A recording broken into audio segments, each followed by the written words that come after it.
Here now with more former U.S. Ambassador to the United Nations, John Bolton, also a Fox News contributor. Ambassador Bolton, always good to see you Glad to be with tonight. It reminded me of that movie, War Games, where there's actually nothing incoming, but the position of the other side is that they need to be prepared, and that the potential for somebody deciding to fire first is terrifying. Now, obviously, there's a lot of reasons why, that particular scenario is unrealistic, but it did sort of make everyone feel the possibility of what that might be like this weekend.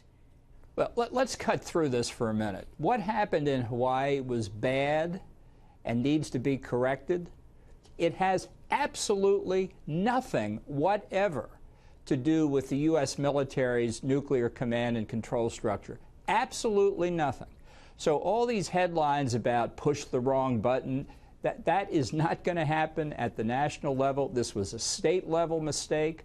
The state has admitted that, and it needs to be fixed. Now let's turn to the question of why people are concerned about a possible North Korean threat. It is right to be concerned about a possible North Korean threat, whether they push the wrong button in Hawaii or not. We've had too big a vacation for too long from people appreciating that rogue states with nuclear weapons can be a problem for the United States. That's why George W. Bush wanted national missile defense capabilities. That's why stopping North Korea, stopping Iran from getting nuclear weapons is so important. So if this mistake in Hawaii does anything, it ought to bring home the importance of preventing North Korea from getting a deliverable nuclear weapons capability, not worrying about the incoming missiles, making sure there aren't any missiles to come in. Yeah. With regard to your first comment, here's Representative Tulsi Gabbard making the point that I think you just disagreed with. Watch. This is not just about what happened to Hawaii. And this is where I really hope that people across the country, that leaders here in Washington are paying attention to what people went through and what the consequences of that can be. So we are facing a very direct nuclear threat from North Korea. Yeah, and she went on to argue that we were responsible for North Korea's nuclear program because of what we did in Iraq and Libya. When the North Korean program began about 7 years after she was born, back in the late 1980s or maybe early 1990s. This is the kind of irresponsible and ill-informed commentary that really makes it very hard to alert people to the real dangers and the important decisions that have to be made to prevent states like North Korea and Iran from getting nuclear weapons. What about the New York Times assessment that General Mattis is not in the same camp with others, potentially including the president, who want to have, well, he wants to have obviously all of the options ready, but that he prefers a diplomatic path with North Korea, rather than the potential for a limited strike that might take out some of their capabilities, which is an option that's been discussed. Yeah, the New York Times discovers reality. Everybody wants a peaceful solution to the North Korean problem.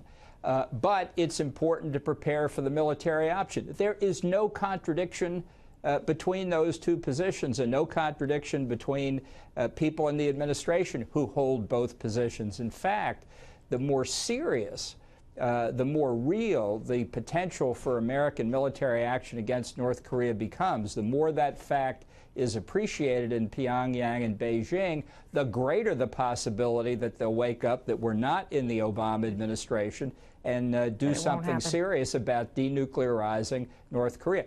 There's no evidence that step has occurred yet. So the question for the American people is, are you prepared to live with a nuclear North Korea? Susan Rice, Barack Obama's national security advisor, has said yes, she is. I am not. Let's talk about for a moment the difference between an apostrophe D in what someone says and that someone is the president. Let's play these two tapes. The Wall Street Journal claimed that he had said that I have a great relationship essentially with or I might have a good relationship, with Kim Jong-un of North Korea. He says he put that in the future, potentially. Listen to these. I have a great relationship with Prime Minister Abe, Japan. And I probably have a very good relationship with Kim Jong-un of North Korea. As you know, I have a great relationship with Prime Minister Abe, Japan. And I probably have a very good relationship with Kim Jong-un of North Korea. What do you make of that, Ambassador Bolton?